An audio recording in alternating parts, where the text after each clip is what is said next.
हमको बाकी 50 समाधान से क्या मतलब, हमको अब उस समाधान से मतलब है जो मेरे साथ है, जो मेरे लाइफ का प्रॉब्लम है, जिसका जो रीजन है वो अगर अपने रीजन पे काम करेगा समाधान जल्दी होगा। जो चीज 12 साल में ठीक नहीं हुई वो 2 महीना में कैसे ठीक हो सकती है। हिंदी जैसे बोल पाते हैं वैसे क्यों नहीं बोल पाते हैं। लोग प्रॉब्लम सुनते ही सोल्यूशन तक पहुंचते हैं, वो गलती करते हैं।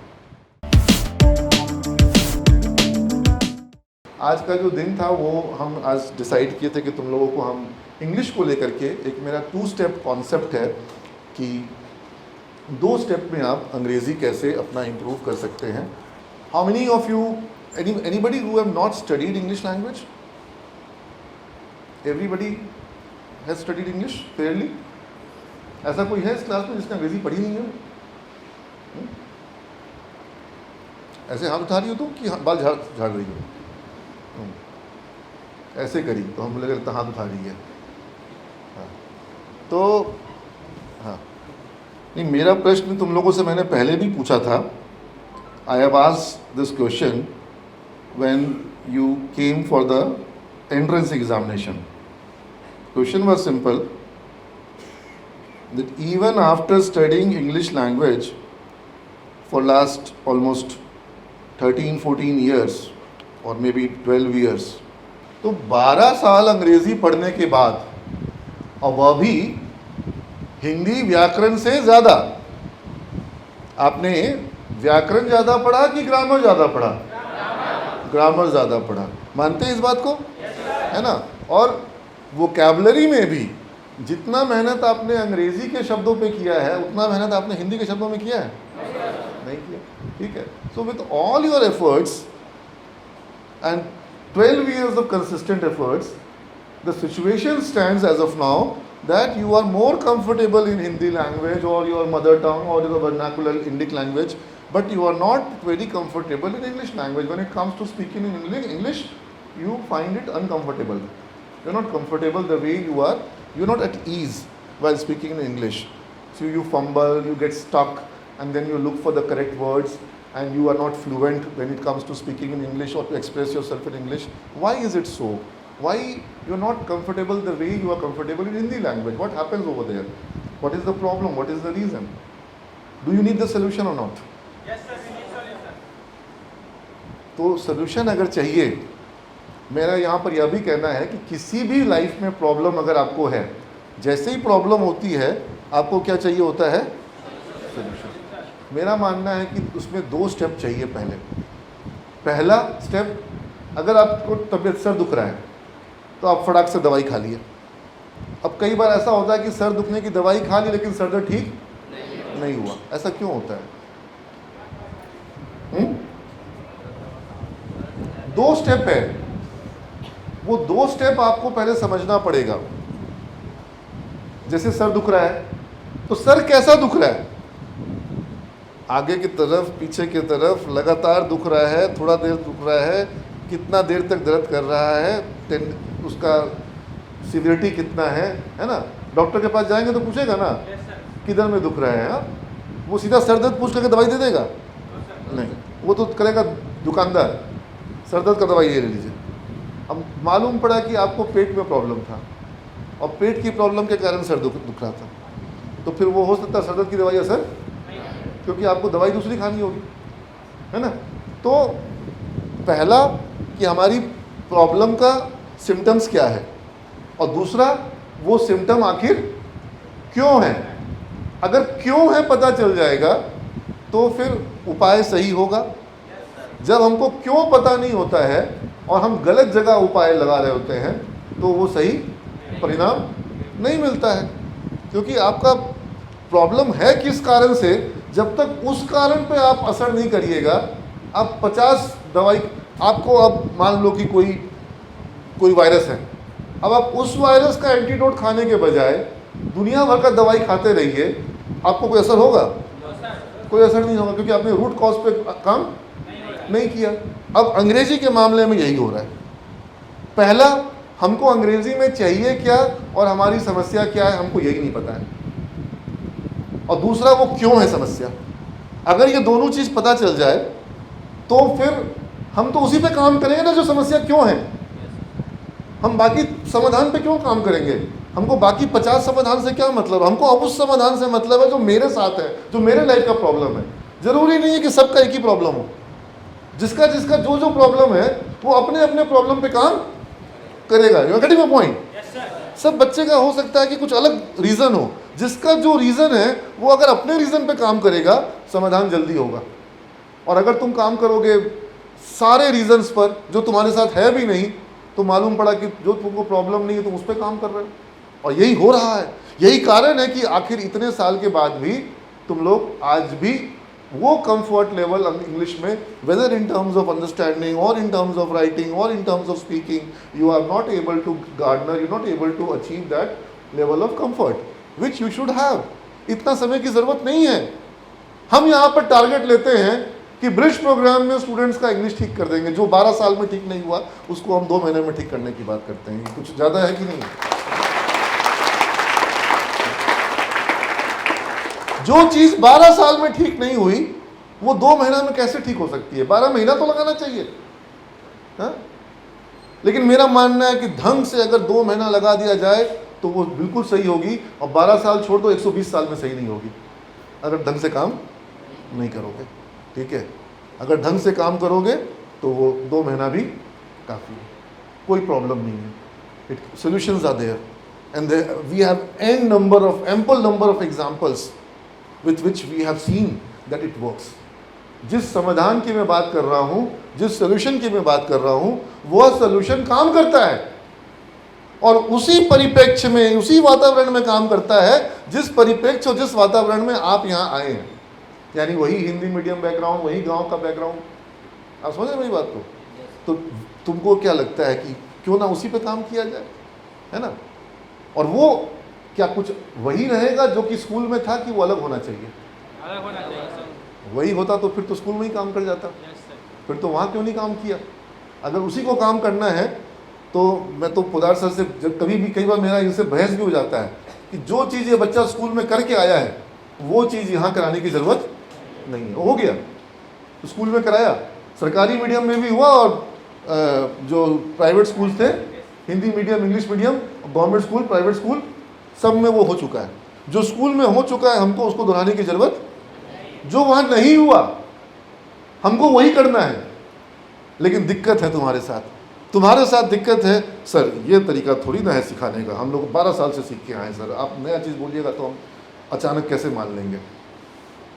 सबसे पहले तुम्ही को दिक्कत है। और जैसे ही कोई टीचर आएगा बोलेगा चलो आज लिखो ट्रांसलेशन करवाएंगे, आज लिखो ग्रामर टेंस पढ़ाएंगे, हाँ ये मास्टर बढ़िया है, ये एकदम स्कूल वाले सर जैसा लग रहे हैं, एकदम अपने वाले teacher, thank you sir, too good. Podar sir, जैसे ही तुम उनसे ग्रामर की बात करोगे एक्सेप्टेंस लेवल बढ़ जाएगा कि सर बढ़िया है, स्कूल वाले सर भी ऐसे ही थे, पोदार सर भी ऐसे ही हैं, एकदम एक नंबर, बहुत बढ़िया। और जब कोई नया सिस्टम लाएंगे, ये तो चीटिंग हो रहा है, ये तो गलत बात है, ये इंग्लिश तो ना पढ़ाया जा रहा है, ऐसे थोड़ा इंग्लिश होता है। हाँ, तो तुमको बोलो नए सिस्टम से पढ़ना है कि स्कूल वाले सिस्टम से पढ़ना है? नया सिस्टम 2 महीने में काम करेगा, स्कूल वाला सिस्टम 12 साल काम नहीं किया, नहीं करेगा, नहीं किया। तुम लाइव एग्जाम्पल हो, ठीक है, मैं तो लाइव एग्जाम्पल। तो इसलिए, और हमारे टीचर्स तो चाहते हैं कि वो नए सिस्टम का ही प्रयोग करें, ठीक है। तुम्हारा कंफर्ट होना चाहिए, तुम्हारे लेवल। और एक चीज़ जान लो, कोई भी नई चीज़ सीखने में, तुम लोगों में से ऐसा कोई है जो साइकिल चलाना सीखा है? बहुत कम लोग साइकिल चलाना जानते हैं। तो बिना सीखे जानते हो? हम पूछे कि कोई साइकिल चलाना सीखा है तो लोग हाथ नहीं उठाए हैं। डे 1 पे जब पहली बार साइकिल पे बैठे थे, कंफर्टेबल था कि अनकंफर्टेबल था? अनकंफर्टेबल था। तुम लोगों में से कोई जो पानी में तैराकी करना जानता हो, स्विमिंग जानता हो, तैरना जानता हो? चलो, बहुत कम लोग हैं। लेकिन डे 1 जब पहली बार पानी में तैरने के लिए उतरे थे, कंफर्टेबल था? हाँ, अनकंफर्टेबल होता है, शुरू में अनकंफर्टेबल होता है। कोई भी बोलेगा कि बिल्कुल कंफर्टेबल है तो वो झूठ बात है। मछली के लिए कंफर्टेबल है, वहीं पैदा हुई है, हाँ, बाकी के लिए कंफर्टेबल नहीं है, क्योंकि वो एक नया वातावरण है, वहाँ पर नए तरीके से काम करना होता है, ठीक है। वो कंफर्टेबल हो जाता है आदमी, उसमें कंफर्टेबल। जैसे दादाजी तुम्हारे जब पहली बार मोबाइल में व्हाट्सअप भेजे होंगे, उनको कंफर्टेबल रहा होगा, वो बोला ये सब हमको नहीं आता बेटा, तू कर दो। हाँ, नंबर वाइज सेव कर देता नहीं। हाँ, ऐसा होता है घर में। हाँ, मुश्किल काम है, एकदम आसान काम है। लेकिन जब तुम उनको मम्मी को अपने बोलो कि व्हाट्सएप पर एक मतलब एक रील बना दो, तो क्या बोलेगी? ये सब हमसे नहीं होगा। तुम्हारे लिए कोई मुश्किल नहीं है। और वो जब सीख जाएंगे तो बोलेंगे ठीक है, हम भी रेसिपी बना के तुमको भेज दे रहे हैं कैसे आलू का सब्जी बनाना है। जब सीख जाएंगी तब। लेकिन जब तक उनके लिए क्या है, वो अनकंफर्टेबल। शुरू में क्या होता है? अनकंफर्टेबल। और जब वो अनकंफर्टेबल होता है उसी वक्त कोई ना कोई बोलता है कि ना हमसे नहीं होगा, क्योंकि अनकंफर्टेबल चीज़ लोग चाहते नहीं। लेकिन कोई भी नया काम करने के लिए आपको अनकंफर्टेबल तो एक बार कंफर्टेबल तरीके से आप, इसलिए मैं बार बार बोलता हूँ कंफर्टेबल तरीके से बैठने की ज़रूरत नहीं है। सीधा बैठो, अनकंफर्टेबल लगेगा लेकिन अटेंशन मोड में रहोगे। अटेंशन मोड होना ज़रूरी है, कंफर्टेबल होकर के सोना हाँ ध्यान रहना चाहिए ना। वाई आर वी नॉट, तो तुम लोग पढ़ो, हम नहीं पढ़ेंगे, तुम लोग पढ़ो, रीड इट आउट।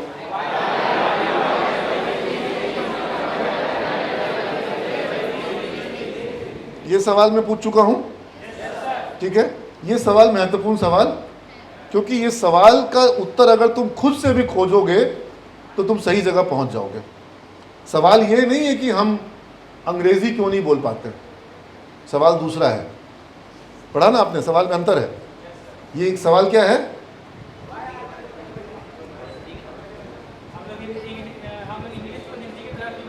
हिंदी जैसे बोल पाते हैं वैसे क्यों नहीं बोल पाते हैं? समझ रहे हो? तुलना करना है, यहाँ तुलना करना है हिंदी के साथ। हिंदी तुम्हारे लिए मैं प्रयोग कर रहा हूँ, अगर मैं तमिलनाडु में होता तो तमिल की बात करता। चलो हाँ, अब इस क्वेश्चन को ब्रेक करते हैं। पहला पार्ट हुआ कि इंग्लिश अगर बोलना है तो कैसा बोलना है, किस तरह का इंग्लिश बोलना है। And it's not just we have to speak in English, we have to speak in good English. अंग्रेजी बोल लेने की क्षमता मात्र हासिल करने से तुम्हारा काम, you have to speak in an impressive manner, you have to speak in an attractive manner. So how to speak in a beautiful manner, how to speak in an attractive manner, जिससे कि कोई impress हो सके, चाहे वो employer हो, चाहे वो क्लाइंट हो, चाहे वो तुम्हारे प्रोफेसर्स हो, इंटरव्यूअर्स हो, है ना, या फ्यूचर गर्लफ्रेंड हो, है ना, इम्प्रेस तो करना पड़ता है ना। हाँ, या फ्यूचर ससुर जी हो, मालूम पड़ा ससुर जी अंग्रेजी में बात कर रहे हैं, सर तनी ढीला है हमारा अंग्रेजी। हाँ, तो ससुर जी क्या बोलेंगे? हाँ, ये लड़का नहीं चलेगा। हाँ, तो समझ गए मैं पॉइंट? हाँ, ससुर वाला बात सबको समझ में आया। हाउ टू फाइंड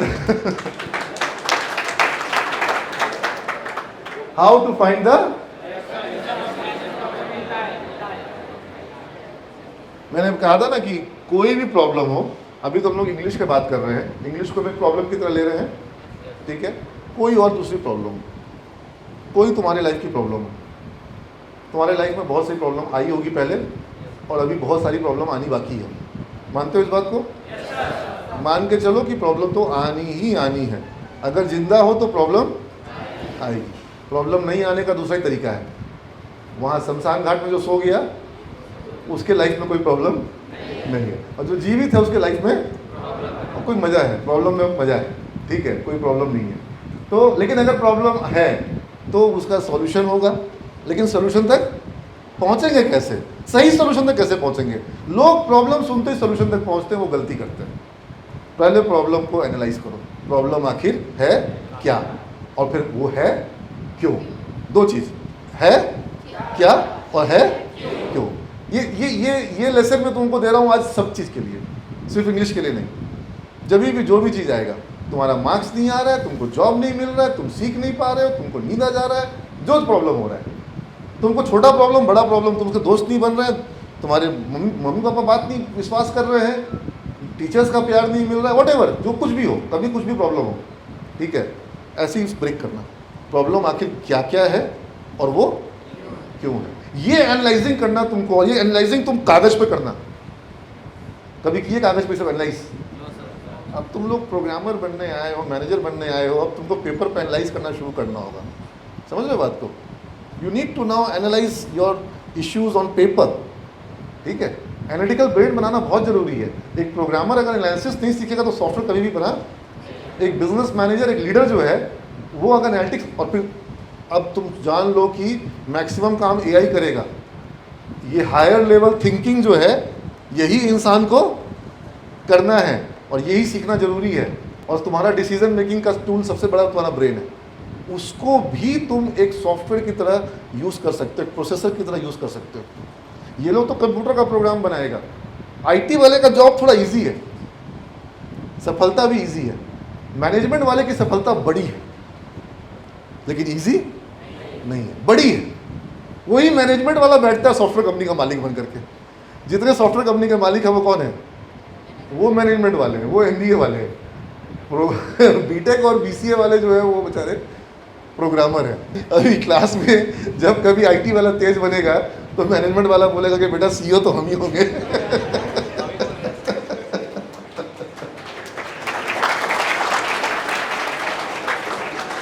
तो सीईओ बनना है तो सीईओ की तरह से सोचना शुरू करो, है ना।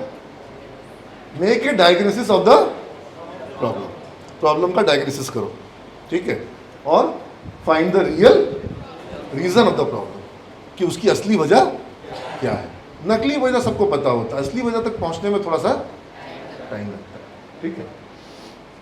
What could be the good English, ये हम लोग पहला स्टेप पर, ठीक है ना, कि गुड इंग्लिश की बात की है तो गुड इंग्लिश आखिर क्या होगा। अच्छी इंग्लिश में क्या होना चाहिए? बोले सर आप तो बोले ग्रामर नहीं चाहिए, अभी सबसे पहला बात बोल रहे हैं ग्रामर। मैं कह रहा हूँ ग्रामर तुम लोग को जितना पढ़ना था वो तुम लोग पढ़ चुके हो, अब ग्रामर पढ़ने की जरूरत नहीं है। अब वैसे एक बात बताओ ना, हिंदी हम लोग जब बोलते हैं तो व्याकरण अशुद्ध बोलते हैं कि शुद्ध व्याकरण बोलते हैं? अशुद्ध बोलते हैं। हमारी व्याकरण सही है।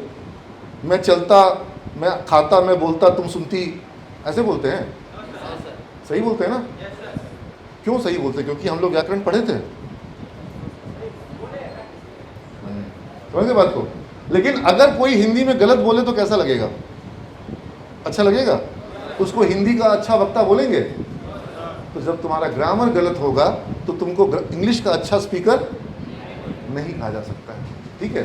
अब जैसे कोई स्टूडेंट, एक सिंपल एग्जांपल देते हैं, एक बच्चा इंटरव्यू में बोला my fathers are in business. अब एकदम नॉर्मल गलती कर रहा है, उसके हिसाब से बहुत छोटी सी गलती की है, मतलब कितना गलत निकल गया। नहीं सुनाई पड़ता वो line, my fathers are in business. हाँ, तुम लोग समझ ही नहीं पा रहे हो कितना भयानक गलती वो कर रहा है। हाँ? किसी का भी आर तो, लेकिन उसको ऐसा कोई बात नहीं, इसकी जगह आर लगा दी, इसमें कौन सा बड़ा बात है? अरे बहुत बड़ा बात हो गया भाई। हाँ? घर में पापा को बोलोगे तो कितना गुस्सा हो जाएंगे। हाँ, कि नालायक। हाँ? हाँ? तो समझे बात को। तो ये ग्रामर की गलतियां छोटी होती है, आपको लग रहा है सुनने में वो साधारण गलती, लेकिन वो साधारण गलती, जैसे मैंने कहा ना कि मैं बोलती तुम सुनता, तो मुझे हिंदी नहीं आती है तो मुझे लगा क्या दिक्कत है, बोलती सुनता ठीक है। तुमको लगेगा ये कि तो बहुत खराब गलती है, तो इसको हिंदी आता ही नहीं है ना। तो ग्रामर की गलती होनी नहीं चाहिए। दूसरा, करेक्ट प्रोनाउंसिएशन,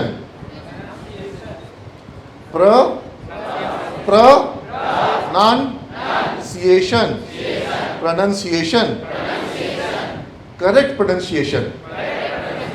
आपका जो उच्चारण है वह शुद्ध होना चाहिए। जैसे उसका नाम का उच्चारण मैं गलत कर रहा था, उसको सही लग रहा था? किसी का भी नाम का उच्चारण अगर कोई गलत करे तो सही लगेगा? नहीं लगेगा। अब सिमेज है, एक वक्ता है, I am so glad to come at Kaimage. एक है वो बोले कि मुझे सिमाज में आ करके बहुत खुशी हो रही। एक आए वो बोले सिमागे में। अब एक्चुअल में इसको इतना उच्चारण हो सकता है। अगर कोई सिमागे बोल रहा है तो सिमागे का स्पेलिंग भी शायद ऐसा ही कुछ होगा। हाँ नहीं, अगर कोई सी इमेज बोलता है, कोई सी इमेज, ठीक है, तो ये कोई काइमेज बोल देता है। सी फॉर केक भी होता है ना भाई, हाँ सी फॉर केक, तो काइमेज बोल देता है कोई।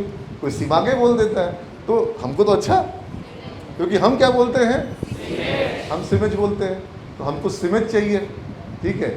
तो हर किसी को लगता है, और अंग्रेजी में वो है ना, वो अमिताभ बच्चन का dialogue, English is a very funny language, हाँ, वो जी ओ गो डी ओ डू, हाँ हाँ, D O do T O to, तो जी ओ नहीं गो होता है तो बोला अंग्रेजी में बहुत नियम है, कुछ साइलेंट भी हो जाता है, बट ये सारे नियम हमें समझने पड़ेंगे, हमारा उच्चारण सही होना चाहिए, है ना, करेक्ट प्रोनाउंसिएशन। और third, fluency, you have to speak in a fluent manner. अभी फ्लुएंसी का मतलब क्या होता है? ये धारा प्रवाह बहुत नुकसान कर रहा है, खासतौर पे बिहार में लोगों ने वॉल पेंटिंग में लिख दिया कि धारा प्रवाह अंग्रेजी बोलिए, ठीक है। ये धारा प्रवाह का मतलब कोई तुमको धारा नहीं बहानी है, हाँ, you have to speak without getting stucked, without fumbling, you should be able to express your ideas in your own words without taking too much long pauses, but certain level of pauses are required. अब ये जो लोग मतलब एकदम fast बोलने का कोशिश करते हैं ना, वो ही बिल्कुल खराब करते हैं, वो एकदम गलत है, वो फ्लुएंसी का उदाहरण। लोग सोचते हैं कि तेज बोलने को फ्लुएंसी, हाँ, in fact if you talk about Britishers और Americans, rather Americans, they take too much time to complete their sentences. Lot of pauses, lot of emphasis is there, lot of punctuation is there, and कहाँ पर जोर देना है, कहाँ पर emphasize करना है, कहाँ पे pause लेना है, हाँ, कहाँ loud होना है, कहाँ slow होना है, तो वो बहुत होता है उनके बोलने में। और जब हमारे भारत के लोग अंग्रेजी बोलते हैं तो देखा गया है कि एक पैराग्राफ को बोलने में अमेरिकन ज़्यादा समय ले रहे हैं और भारतीय कम समय ले रहे हैं। इसका मतलब ये नहीं है कि हम ज़्यादा फ्लुएंट हैं, हाँ, फ्लुएंसी का मतलब है कि आप बिना अटके अपनी बात को, हाँ, complete, you should not stuck, you should be able to express, your ability to express yourself is your fluency, you getting my point? So that is required, but these three are the primary requirements: correct grammar, correct pronunciation and correct fluency. ये तीन primary requirement है। और मैं आज ये जो भी तुम लोगों का सेशन स्टार्ट कर रहा हूँ, डे 2, हम लोग इन तीनों ऑब्जेक्टिव्स को अचीव अभी किए नहीं हैं। आप में से सब बच्चों का मैंने इंटरव्यूज़ देखा, जितना मैंने देखा, बाकी और इंटरव्यूज़ ने देखा। ग्रामर की गलतियाँ सबके रिटन पार्ट में भी थी, बोलते वक्त भी। आपको टॉपिक दिया गया होगा बोलने के लिए, साधारण टॉपिक दिया गया था, टफ टॉपिक दिया गया था, मानोगे इस बात को? मेरे इंटरव्यू में जो आया था उसको तो मैंने बहुत सिंपल टॉपिक्स दिए थे। मैंने जब बोला अपने ज़िला के बारे में बताओ, पटना के बारे में बताओ, पटना में रहते हो, सर ज़्यादा नहीं पता है, आज सर तबीयत ठीक नहीं, आज नहीं बता पाएंगे। हाँ, अरे तबीयत खराब हो गया तो पटना के बारे में भूल गए। जो मुजफ्फरपुर में रहता है बोला सर मुजफ्फरपुर के बारे में उतना नहीं जानते हैं, तो कहाँ के बारे में जानते हो? होनोलुलु के बारे में जानते हो? जो मुजफ्फरपुर में रहता है वो मुजफ्फरपुर के बारे में नहीं जानता है, हाँ? तो ये सब समझ लो बात को। कमी वहाँ पर किस चीज़ की है? यही ग्रामर, प्रोनाउंसिएशन और फ्लुएंसी, ठीक, ये चाहिए। फोर्थ,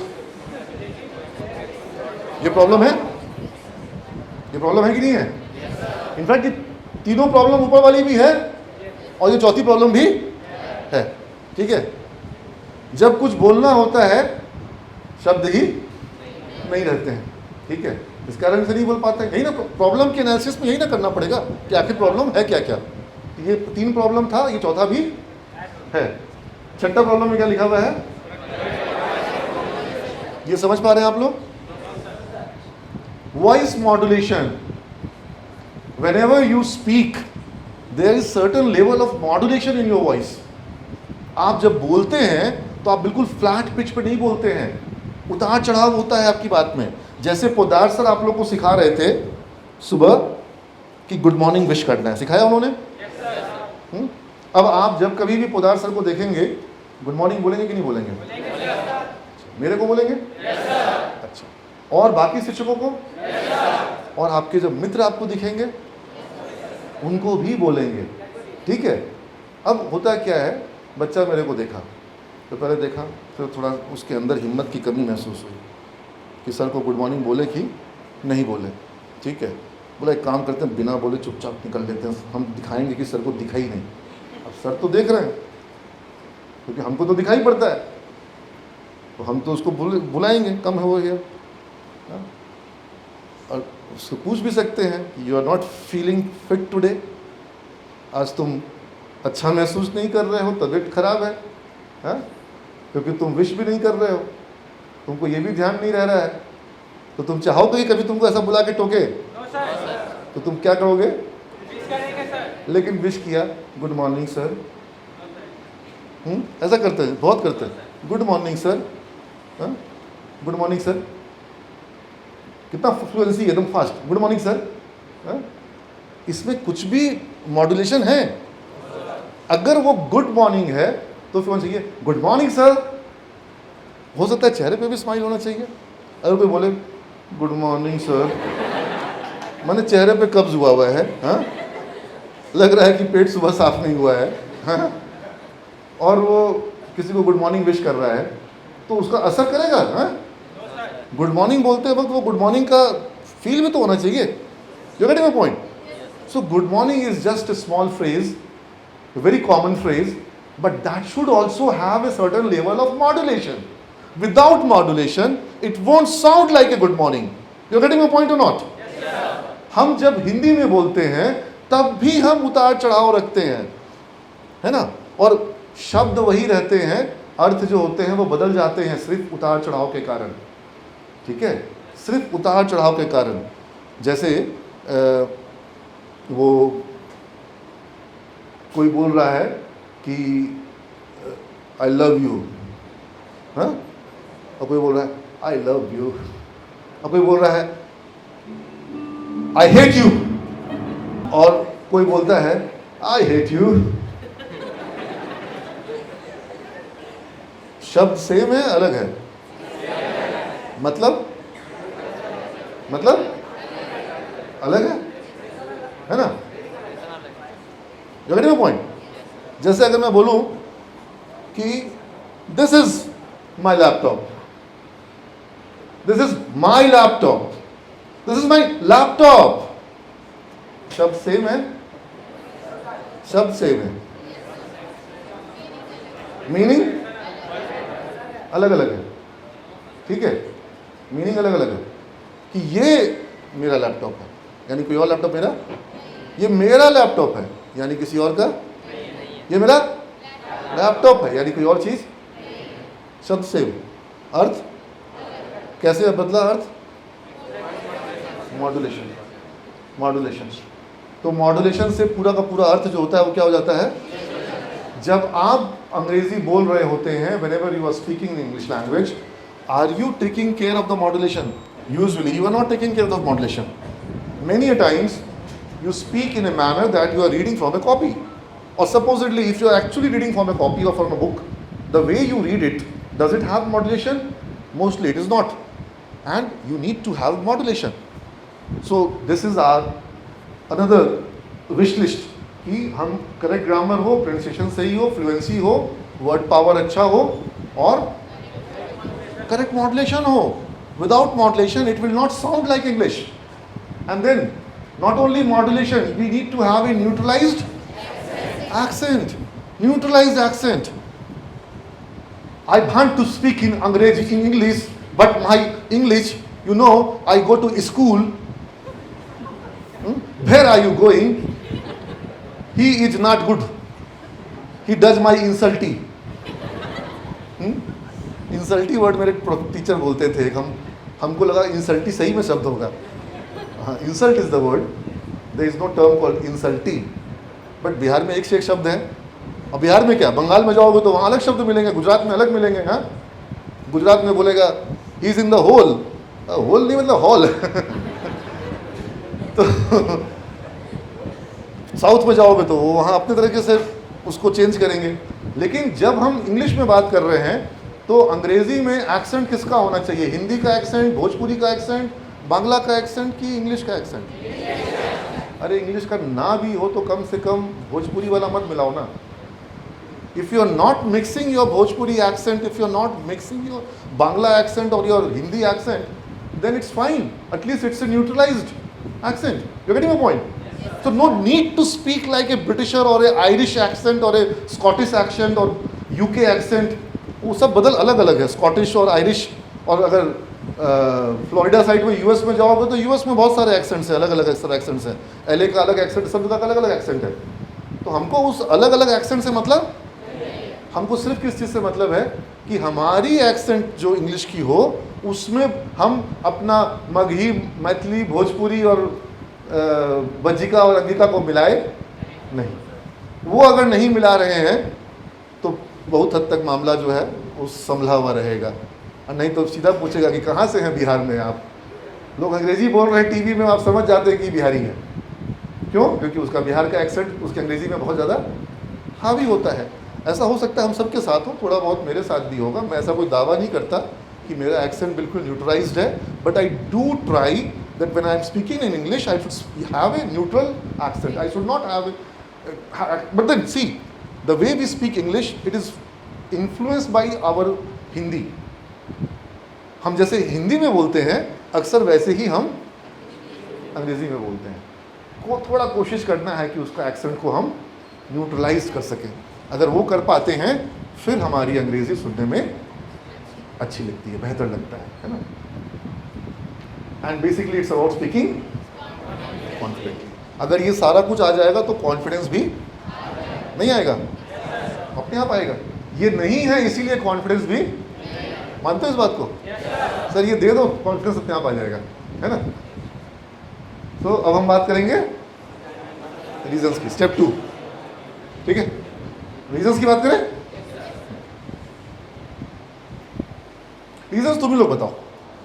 ग्रामर गलती हो रहा है, प्रोनाउंसिएशन गलती हो रहा है, फ्लुएंसी नहीं आ रहा है, वर्ड पावर की प्रॉब्लम हो रही है, हाँ, और कौन कौन सब था? ठीक है, फ्लुएंसी और सब. तो ये इसका रीज़न आखिर क्या क्या है? हमको एक एक रीज़न देखना पड़ेगा, क्योंकि कोई भी रीज़न बच जाएगा तो प्रॉब्लम भी वैसी की वैसी बच जाएगी. ठीक है, तो आप बताइए क्या क्या रीजंस हैं हमारे. कोई रीज़न नहीं है तो बता दो कि सर कोई रीज़न है ही नहीं सर. लैक ऑफ नॉलेज भी किसी ने कहा, प्रैक्टिस भी किसी ने कहा.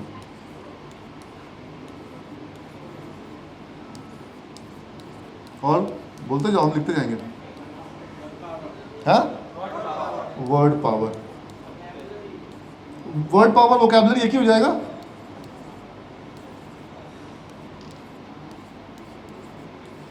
और बताओ. कॉन्फिडेंस.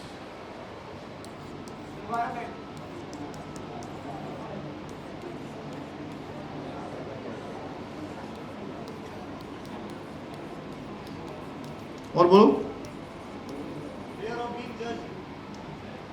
Being judged.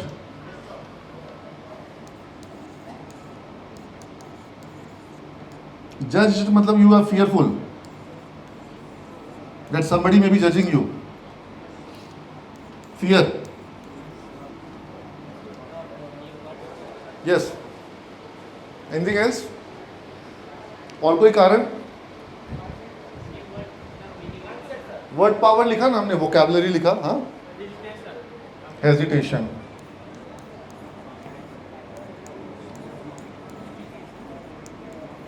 और बोलो. सारा कारण बोल दो, कोई कारण रखो मत. जो कारण दिल में रखोगे फिर वो कारण तुम्हारा रह जाएगा. माइंडसेट. माइंडसेट गड़बड़ है.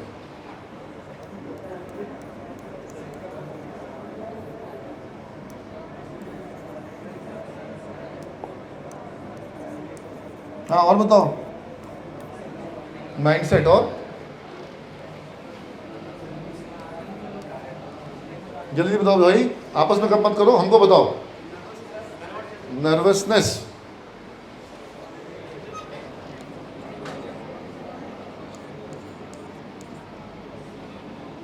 नर्वस. और बताओ.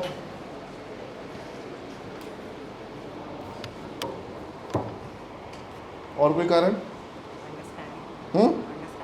अंडरस्टैंडिंग.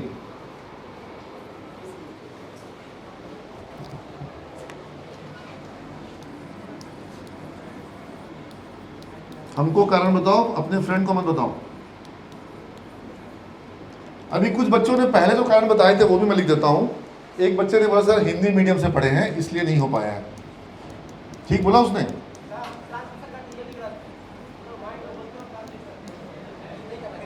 अच्छा, ट्रांसलेशन,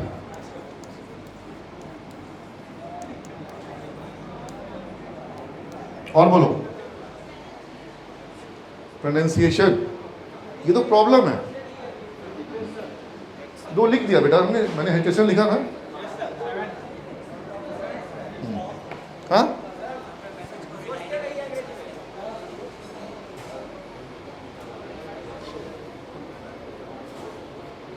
Who is there? कौन है अनिल जी? एसी का काम के लिए, अच्छा, यस, हाँ, थिंकिंग,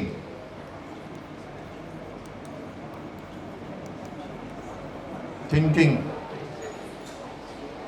और बताओ। किसी ने कहा कि सर आप बोले कि ग्रामर सब सही होना चाहिए लेकिन हमको ग्रामर याद ही नहीं है, भूल चुके हैं। किसी ने कहा कि प्रोनाउंसिएशन आपने कहा सही होना चाहिए, सही प्रोनाउंसिएशन क्या हमको पता ही नहीं है। किसी ने कहा कि सर हमको स्ट्रक्चर इंग्लिश का जो है वो पता नहीं है। हिंदी मीडियम की बात हुई, किसी ने कहा कि सर आप बिहार में बोल रहे हैं। फिर किसी ने कहा कि मेरा मदर टंग है हिंदी। क्या है? मदर टंग है हिंदी, तो हम हिंदी की तरह इंग्लिश कैसे बोल सकते हैं? सवाल ही गलत है। तो हमको लगता है इतने कारण काफी है, कोई कारण बच रहा है? चलो हम इन कारणों को देखते हैं, हम लोग वन बाय वन प्रॉब्लम को देखते हैं। जैसे यहाँ बात हुई नॉलेज की, ठीक है, बिल्कुल फोकस करिएगा। ये क्लास आपको पूरे 3 साल में एक ही बार होने वाली है, और अभी ये गड़बड़ा दिए तो 2 महीना भी गड़बड़ा जाएगा। और सिर्फ क्लास को अटेंड नहीं करना है, पूरा इंटरनलाइज करना है। इंटरनलाइज का हिंदी क्या होता है? आत्मसात।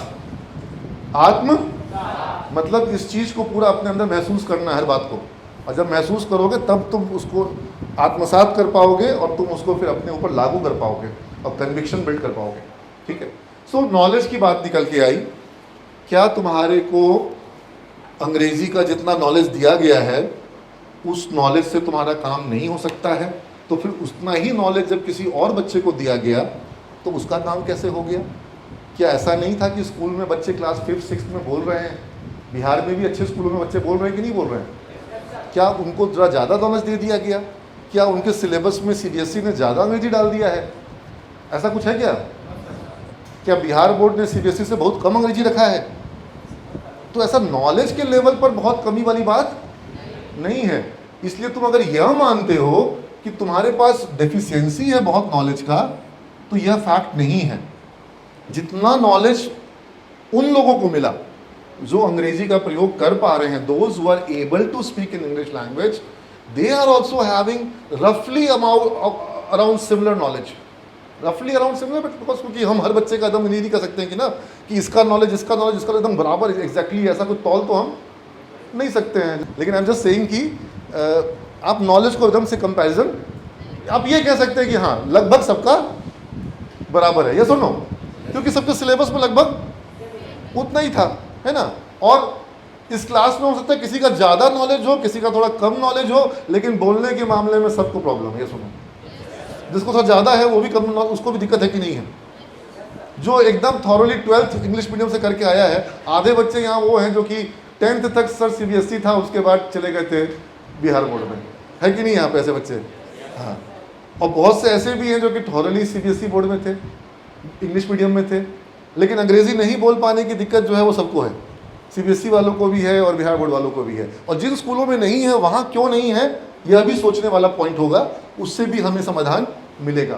तो बट हम इस नॉलेज को हम रीज़न नहीं मानते हैं। नॉलेज है आपके पास, ऐसा मैं मानता हूँ, या जितना नॉलेज है उतना से हमारा काम होता है, ठीक है ना, उतना से हमारा काम चलेगा, ठीक है। फिर किसी ने कहा वर्ड पावर, वोकैबुलरी। अब ये तो रियल प्रॉब्लम है, ये तो प्रॉब्लम होती है, ठीक है।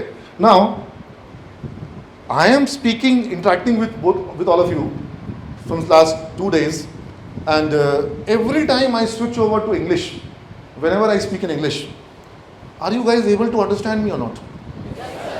You are able to understand me. Now give me any topic, I would be able to speak on that topic for 2 minutes, 3 minutes, 5 minutes, 10 minutes, and I will speak in a manner that you are able to understand me. I will not use any word which is not there in your word power. I will only use those words which are already there in your word power. You are getting my point or not? So, but then you won't be able to speak for 2 minutes. आप नहीं बोल पाओगे, और मैं बोलूंगा, और मैं किन शब्दों का प्रयोग करूंगा? सिर्फ उन्हीं शब्दों का प्रयोग करूंगा जो शब्द आपके शब्दकोश में हैं। और जब मैं 2 मिनट बोलूं, 5 मिनट बोलूं, if I speak for 10 minutes, you would be able to understand me. You would be completely able to understand me. That means I won't be using any word which is not there in your vocabulary. I will only use words which are there in your vocabulary. And then I would be able to speak. And you are not able to speak. So इसका मतलब क्या हुआ? इसका मतलब है कि बोलने के लिए तो मैं उतने ही शब्द का प्रयोग कर रहा हूँ जितने शब्द तुम्हारे पास हैं, और तुम नहीं कर पा रहे हो।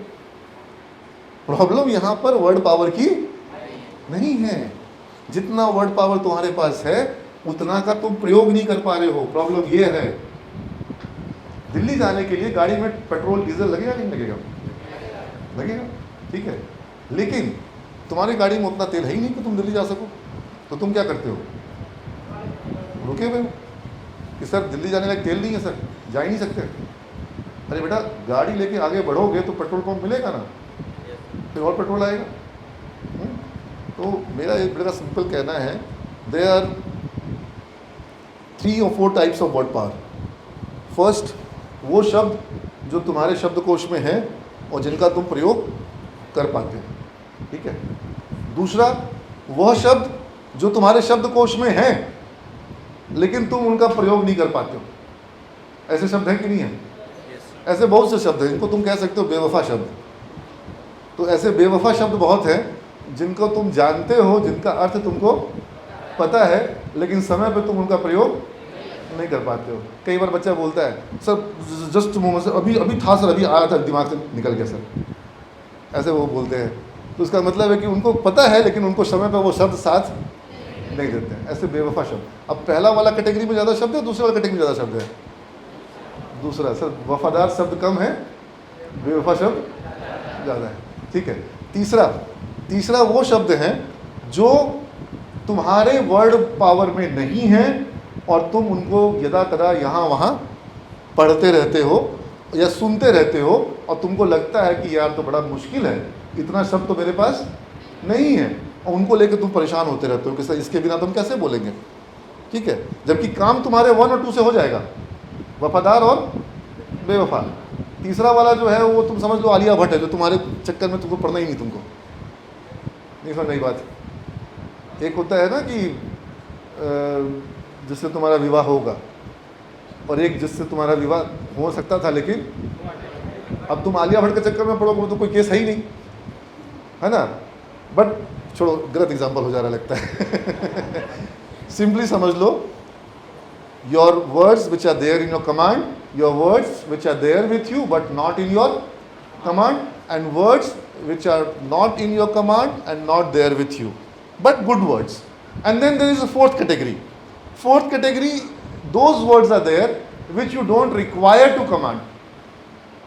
अंग्रेजी शब्दकोश में कितने शब्द हैं? अनगिनत नहीं है। कितना? 26? क्या? नहीं, अल्फ़ाबेट नहीं पूछ रहा हूँ, शब्द पूछ रहा हूँ, वर्ड्स। 80,000? कितना बता रहे हो? नहीं, लगभग ऑक्सफोर्ड एडवांस लर्नर डिक्शनरी जो है वो लगभग 2 लाख शब्दों की डिक्शनरी अब हो गई है। पहले जब मैं शुरू में बात करता था, जब मैंने अंग्रेजी पढ़ना थोड़ा बहुत शुरू किया था, उस समय वो लगभग 1,40,000 शब्दों की डिक्शनरी थी, फिर 1.25-2 लाख शब्दों की हुई, अब लगभग 2 लाख शब्दों की हो गई है। और ऑक्सफोर्ड की और बड़ी डिक्शनरी जो है वो मतलब 3 लाख शब्दों तक की है, जो बहुत ज़्यादा वास्ट डिक्शनरी है। हिंदी शब्दकोश जो है उसमें शुरुआत ही 8 लाख शब्दों से। हम तो बात ही 8 लाख शब्द से शुरू करते हैं, हम हिंदी के शब्द। तो हिंदी में 8 लाख शब्द हैं, वो तो तुम्हारे पास हैं कि नहीं है? नहीं है भी नहीं और चाहिए भी नहीं। तुम्हारा काम उसके बिना होता है। और अंग्रेजी में भी तुमको 2.5 लाख शब्दों की ज़रूरत नहीं है, तुमको 2 लाख शब्दों की ज़रूरत नहीं है। तुम्हारे को तो फैक्ट है कि मैं बताऊं, लगभग 4,000 शब्द ऐसे हैं, 4-5 हज़ार शब्द, अगर वो तुम्हारे पास आ जाएं, तुम्हारा गाड़ी एकदम सरपट दौड़ेगा। वो तुम्हारा कैटेगरी 1 में अगर किसी के 4,000 शब्द हैं, कैटेगरी 2 में 2-3 हज़ार शब्द हैं, उसको कुछ नहीं चाहिए। कैटेगरी तुम हम तो छोड़ दो, उतना बात ही मत करो। तुम कैटेगरी 2 को कैटेगरी 1 बना लो, बेवफा को वफादार बना लो, तुम्हारा काम हो जाएगा। मैंने बोला ना कि मैं सिर्फ उन्हीं शब्दों का प्रयोग करूंगा जिनका अर्थ तुम समझते हो, और मैं हर वो विषय पे बोलने को तैयार हूँ। तुम उस विषय पे बोल नहीं पाओगे, और मैं उन्हीं शब्दों का प्रयोग करूंगा जो तुम्हारे पास है। प्रॉब्लम किसका है? वर्ड पावर का है कि दूसरी चीज़ का है? प्रॉब्लम वर्ड पावर का नहीं है। बाकी बेवफा को वफादार बनाना, वो सब खुदा से करवाएंगे। एक 1000 वर्ड का तुम लोग को लिस्ट दिया जाएगा, उस लिस्ट के साथ में तुम लोग वो 1000 वर्ड का सेंटेंस बनाओगे। 1000 वर्ड का सेंटेंस बनाने में तुम्हारा 5000 वर्ड का प्रैक्टिस होगा कि नहीं होगा? होगा। हम क्या बोले, 5000 वर्ड्स का अगर प्रैक्टिस कर लोगे इंग्लिश में, कोई वर्ड पावर का प्रॉब्लम नहीं होगा। और 1000 वर्ड प्रैक्टिस करने के लिए कितना दिन चाहिए? अगर हम दिन में 20 शब्द प्रैक्टिस करते हैं, ठीक है, दिन में 20 शब्द प्रैक्टिस करते हैं, तो 50 दिन में हमारा 1000 वर्ड होता है ना। दिन में 20 वाक्य नहीं बना सकते हो? कर सकते हो नहीं कर सकते हो? करना होगा। नीरज, 50 डेज 1000 वर्ड इस बैच के संग हमको एकदम चाहिए, और हर बच्चे का वर्कबुक 1000 वर्ड का पूरा फिल होना चाहिए सेंटेंसेस के साथ में, ठीक है। और सेंटेंसेस अपने से बनाना, लिखना, अपने हाथ से लिखना बहुत ज़रूरी है। ये वर्ड्स को कैप्चर करना, वर्ड्स को कमांड करना, ठीक है। शब्द ही ब्रह्म है, इस तरह का, हाँ, शब्द ही ब्रह्म है। तो ये तुम्हारा जो बात था वर्ड पावर का, सो काट दें क्या? क्योंकि रियल प्रॉब्लम ये तुमने बना रखी है, रियल प्रॉब्लम कुछ और है। वर्ड पावर जितना है उतना से काम होता है, ठीक है। Confidence, nervous, hesitation. एक बात बताओ, तुम लोग में से कभी कोई ऐसा बच्चा है जो शादी में गया और हेजिटेशन के मारे खाना खाए भी नहीं आ गया कि सर संकोच हो रहा था सर प्लेट लेने में, सर सब लोग देख रहा था सर? हाँ, ऐसा हुआ? अच्छा एक बात बताओ, अगर तुम्हारे पिताजी के बारे में, तुम्हारे भाई बहन, मम्मी पापा के बारे में कोई उल्टा पुल्टा बोले, तो बोलोगे ना कि सर बोल लीजिए, हम हेजिटेशन करते हैं, आई एम हेजिटेंट, मेरे अंदर हेजिटेशन है? हाँ, ऐसा बोलोगे? सुनोगे उल्टा पुल्टा? नहीं सुनोगे, क्योंकि तुम्हारे अंदर हेजिटेशन नहीं है। तो अंग्रेजी के मामले में हेजिटेट करते हो, तुम स्वभाव से हेजिटेंट हो। ऐसा होता है, लोग मानसिक कुछ बीमारी होता है, उसको उसकी मम्मी ले जाएगी डॉक्टर के पास कि देखिए ना डॉक्टर साहब, इतना शर्मीला है, शादी में बिना खाया आ जाता है। तुम स्वभाव से संकोची और शर्मीले और हेजिटेंट नहीं हो। अंग्रेजी बोलने के मामले में हेजिटेशन होता है। तुमको क्या लगता है कि मैं हेजिटेंट हूँ या सुनो? मैं हेजिटेशन करता हूँ? डांस करवाओ, देखो हम हेजिटेशन होगा। हो सकता है वहाँ भी मैं हेजिटेट ना रहूँ, क्योंकि अगर कॉन्फिडेंस है तो हर जगह है, भले ही नहीं आ रहा। लेकिन मेरा अभ्यास जहाँ नहीं है वहाँ मेरे साथ क्या है? हेजिटेशन। जहाँ मेरा अभ्यास है वहाँ हेजिटेशन। तो प्रॉब्लम किस चीज़ की है? अभ्यास की है ना। प्रॉब्लम हेजिटेशन की प्रॉब्लम उसके साथ है जिसके व्यक्तित्व का पार्ट है, वही जिसको डॉक्टर क्या ले जाया जाएगा कि देखिए दब्बू किस्म का है। तुम दब्बू किस्म के नहीं हो, इसलिए हेजिटेशन तुम्हारा रियल प्रॉब्लम नहीं है, ये तुम्हारा प्रैक्टिस ओरिएंटेड प्रॉब्लम है। और नर्वस, देखो नर्वस का तो प्रॉब्लम ऐसा है कि दो तरह का है। एक नर्वस सिस्टम होता है बॉडी में, मेरे को थोड़ा प्रॉब्लम है, मेरा नस दब रहा है रीढ़ की हड्डी से, तो ब्लड का सप्लाई घट जाता है, ज़्यादा घट जाएगा तो और दिक्कत हो जाएगा, ठीक है। अगर वो प्रॉब्लम तुमको है तो बताओ, लेकिन उसका इंग्लिश से कोई कनेक्शन नहीं है, ठीक है। और नर्वसनेस एक और प्रॉब्लम है कि सर जैसे ही किसी को देखते हैं नर्वसनेस हो जाता है, इंटरव्यूअर को देखते हैं तो नर्वसनेस हो जाता है, हाँ, क्लाइंट को देखेंगे, बॉस को देखेंगे तो नर्वसनेस हो जाएगा, आपको देखेंगे तो नर्वस हो जाएंगे। हाँ, एक लड़की का तो मेरे रूम में तबीयत खराब होने लग गया था, उसको पानी वानी पिलाया, हो सकता है यहाँ कहीं होगी वो। हाँ, तो कोई लड़का जो है किसी लड़की को देख रहा है तो नर्वसनेस हो गया उसको। हाँ, तो वो प्रॉब्लम जो नर्वसनेस का तुमको हो रहा है, ये भी अभ्यास का ही विषय है। इसका भी समाधान किधर है? अब ये नहीं कि मालूम पड़ा कि हर लड़की के पास जा करके जो है बात करने का प्रयास कर रहे हैं, इससे नर्वस सिस्टम ठीक कर रहे हैं। मालूम पड़ा दूसरा प्रॉब्लम हो जाएगा, कितना जूता पड़ेगा ना। और फिर पोदार सर देख लिए तो उसके बाद तो इनका देखो, इनका फेवरेट तरीका क्या है कि ऐसे तुम्हारा ऊपर से हैंडल पकड़ेंगे और 360 डिग्री रोटेट करके देखेंगे मिक्सिंग होता है कि नहीं होता है। समझ रहे बात को? और वैसे ही तुमको सब क्लासरूम में घुमाया जाएगा। कितना सुंदर लगेगा देखने में। अब बताया जाएगा कि लफंदर है। समझ में आ रहा है बात? हाँ, थोड़ा सा भयभीन होत न प्रीति, तो थोड़ा सा डर रहना भी जरूरी है। वैसे डर वाली बात नहीं है, एक्चुअल में ऐसा कई बार हुआ है, लेकिन हम चाहते नहीं है कि ऐसा हो।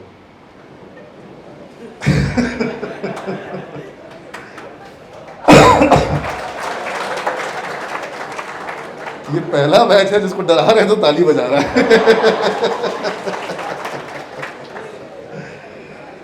अभी किसी ने कहा बीइंग जज्ड, बीइंग जज्ड।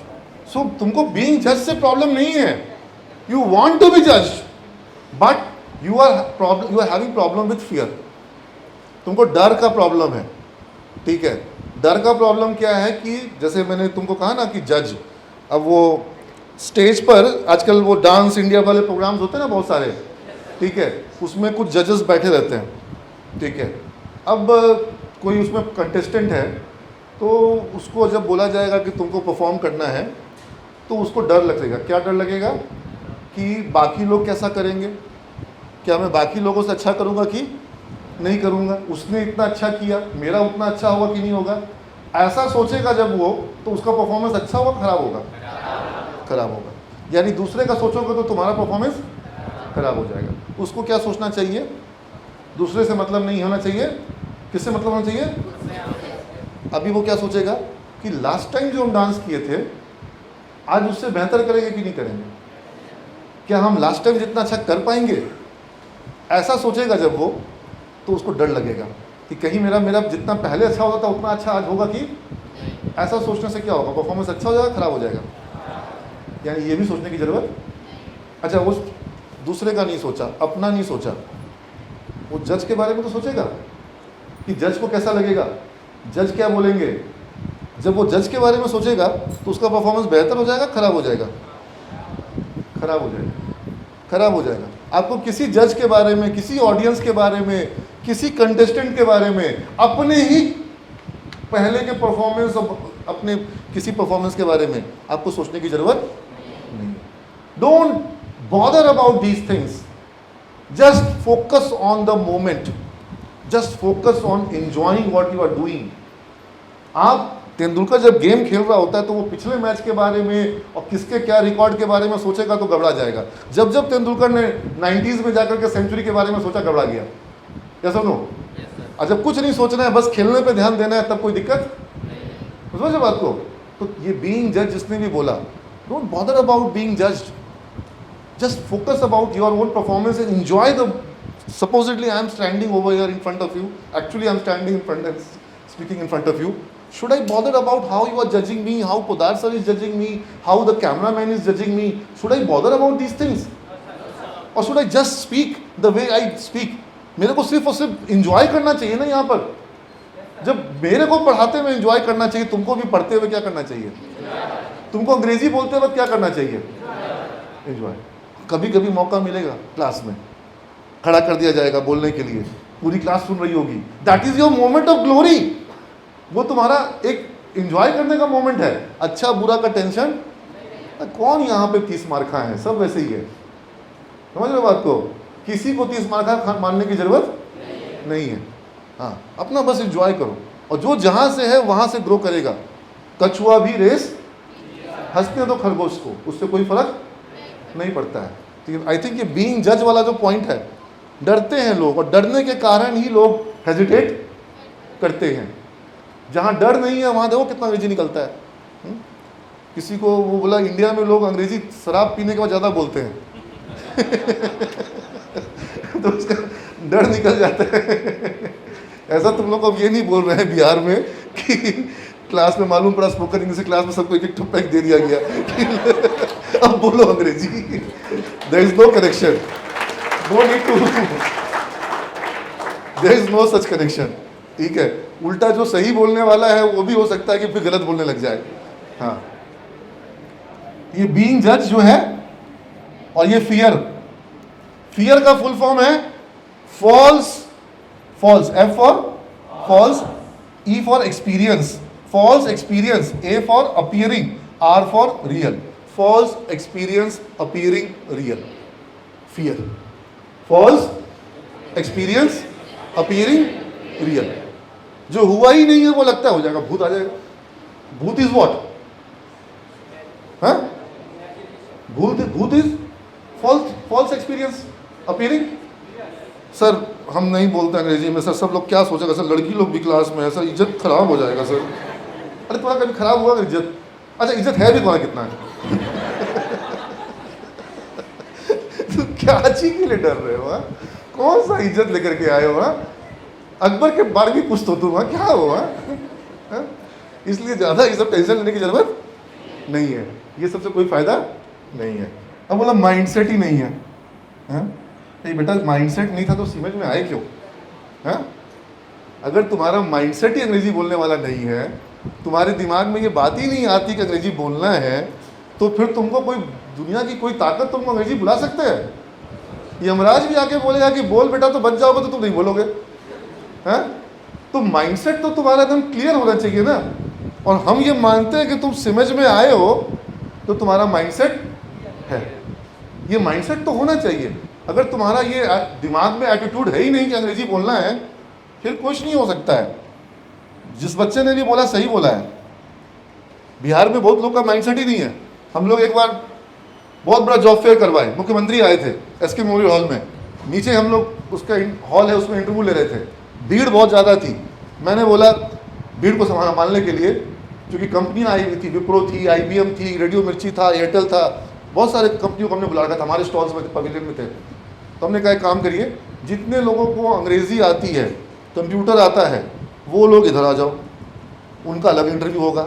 और जिनको अंग्रेज़ी और कंप्यूटर नहीं आता है वो अलग हो जाओ। बहुत से लोग इधर हो गए जिनको अंग्रेज़ी कंप्यूटर नहीं आता था, इन लोग का हम इंटरव्यू करवा दिए, प्रोसेस बढ़ गया। थोड़ा देर के बाद इधर से लोग पूछना शुरू किए, सर हम लोग का क्या होगा, हम लोग का क्या होगा। हम गए उनके पास, हम बोले बच्चे एक बात बताओ, तुम लोग में से सब लोग ग्रेजुएशन हो कर चुके हो? बोला हाँ ग्रेजुएट हैं। तो हम बोले एक बात बताओ, कंप्यूटर क्यों नहीं सीखे, अंग्रेज़ी क्यों नहीं सीखे? एक लड़का बोला कि सर बाप दादा तो सीखवे ना किया, हम क्या करेंगे सीख करके। हम बोले हाँ ये बात तो बहुत सही है, खानदान की परंपरा अगर तुम तोड़ दोगे तो गांव देहात में तुम्हारा बेइज्जती हो जाएगा। तुम एक काम करो, तुम कंप्यूटर और अंग्रेजी मत सीखो, कहे कि खानदान की परंपरा बनी रहनी चाहिए ना, वो प्रतिष्ठा का विषय है।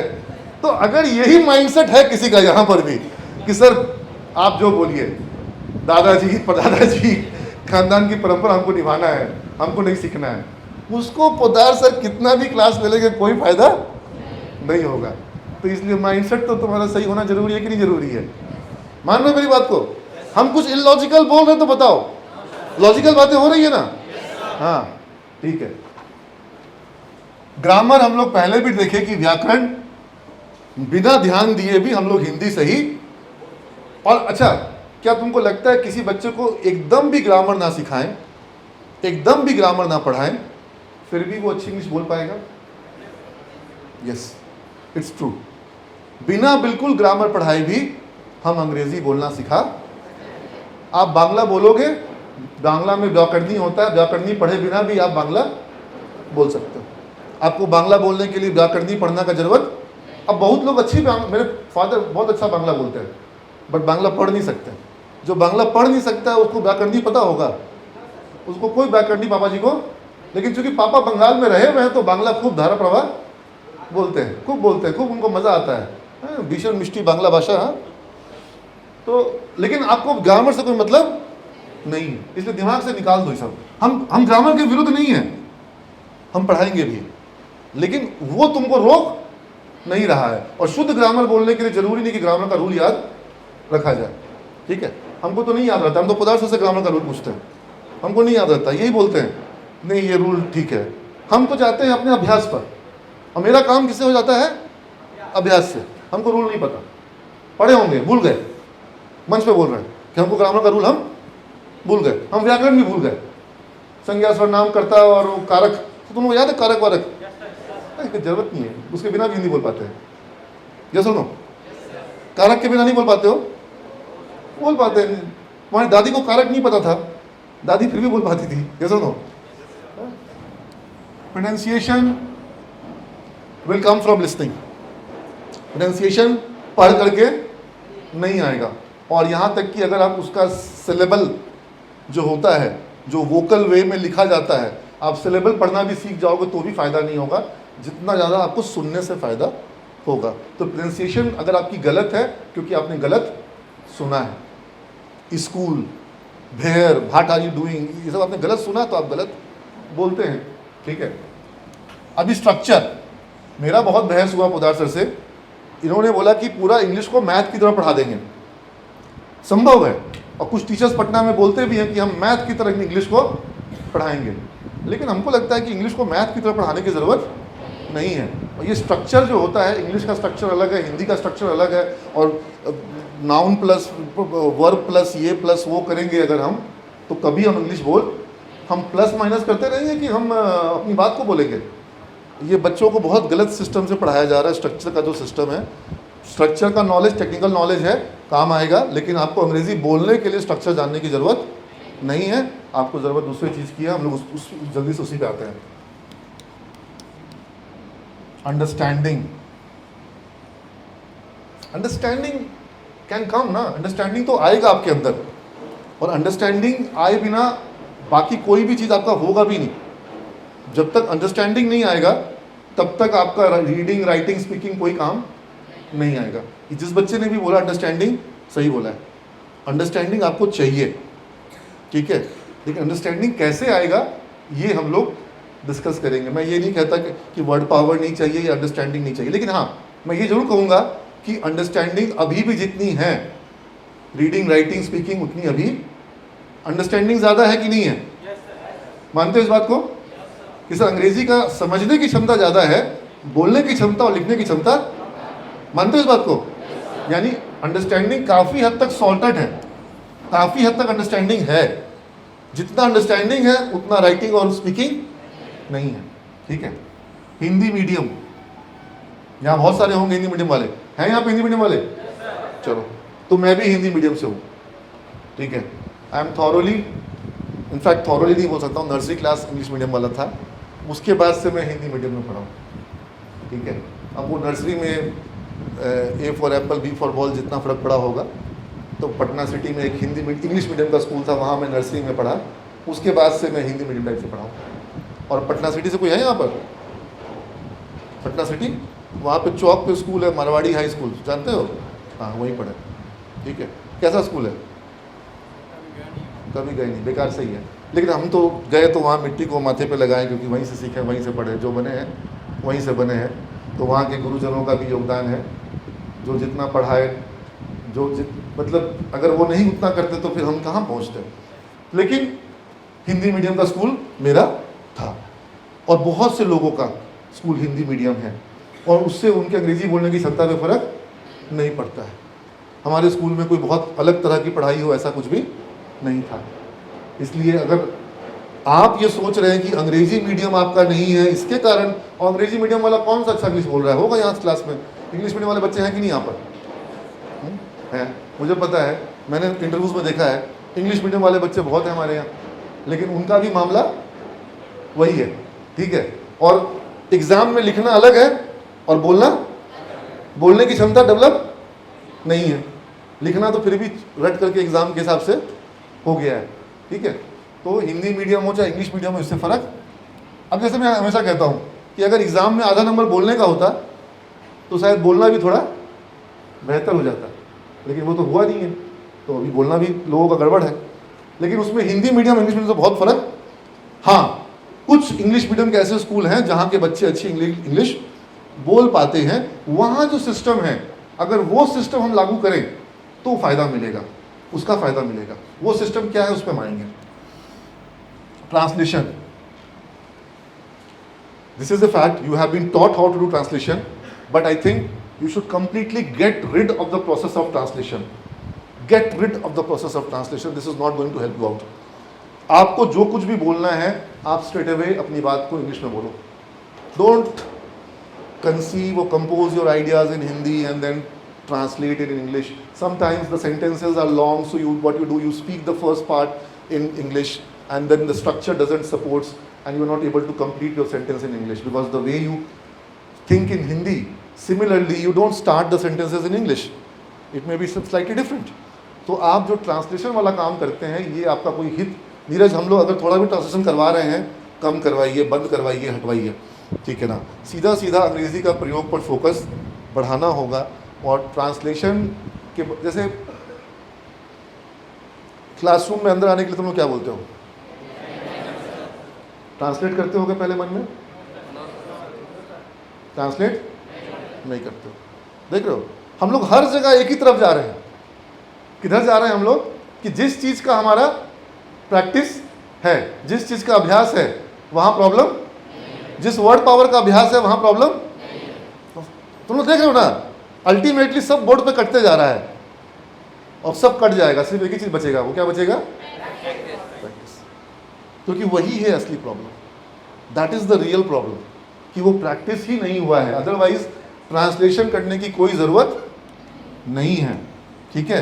और जब तक आप ट्रांसलेट करते रहोगे, till the time you are translating your ideas from Hindi to English, you will never be able to become a fluent speaker of English language. You will always remain dependent on your capabilities to translate, and you will fumble, you will get stuck, you will get confused, you will look for words because you got a word in Hindi, now you are looking for a substitute in English. You will always get stuck. अब उसके नीचे लिखा हुआ है thinking, ठीक है, कि thinking, अब अगर तुम्हारे अंदर सोचने की क्षमता भी नहीं है तो फिर तो तुम हिंदी में भी नहीं बोल पाओगे। हाँ, कि सर हम सोच ही नहीं पाते हैं तो बोल कैसे पाएंगे? तो भाई तुमको हिंदी भी नहीं बोल पाएगा। हाँ, बोल पाओगे? जो सोच नहीं पाता हिंदी बोल पाएगा? तो सोचना तो पड़ेगा, सोचने की क्षमता तो होनी चाहिए, ठीक है। Mother tongue, mother tongue Hindi है, मातृभाषा हिंदी है, मातृभाषा भोजपुरी है, मातृभाषा मगही है, मातृभाषा व्हाटएवर बंगला है, तो इंग्लिश कैसे बोलेंगे? इसका उपाय बहुत सिंपल है। मातृभाषा का मतलब वो भाषा जो माँ बोलती है, ठीक है। जाओ घर, मम्मी को बोलो मम्मी तुम करो बोलो अंग्रेजी, अब आप बोलिएगा अंग्रेजी, अब मेरी मातृभाषा हो जाएगी इंग्लिश, तब कोई दिक्कत नहीं। तो पहले मम्मी बोले, है ना, जब मम्मी इंग्लिश बोलेगी तब आपका काम होगा। यस और नो? यस। वर्ल्ड में सबसे ज़्यादा अंग्रेजी बोलने वाली आबादी किस देश में है? बांग्लादेश। इट्स इंडिया, ठीक है, हमारी आबादी ज़्यादा है लेकिन आबादी चाइना की भी है, उनकी अंग्रेज़ी नहीं है, हमारे पास अंग्रेज़ी है। We have this knowledge of English language. तो जब पूरे दुनिया में सबसे ज़्यादा अंग्रेज़ी बोलने वाले और अच्छी इंग्लिश बोलने वाले लोग भी इंडिया में बहुत हैं, और जितने लोग भारत में अंग्रेज़ी बोल रहे हैं उन सब की मातृभाषा क्या है? अंग्रेज़ी है। किसी की तमिल, किसी की हिंदी, किसी की उर्दू, किसी की कुछ, हाँ समझे बात को? तो उतना मातृभाषा से कोई फ़र्क नहीं पड़ता। ये सब हमारे मेंटल बैरियर हैं, ठीक है। ये हेजिटेशन, आप स्वभाव से हेजिटेंट नहीं है। वर्ड पावर, आपके पास जितना वर्ड पावर है उतना भी आप प्रयोग नहीं कर रहे हैं, वो भी काफ़ी है, और वर्ड आएगा, पहले उतना प्रयोग तो करो। तो गेटिंग अ पॉइंट?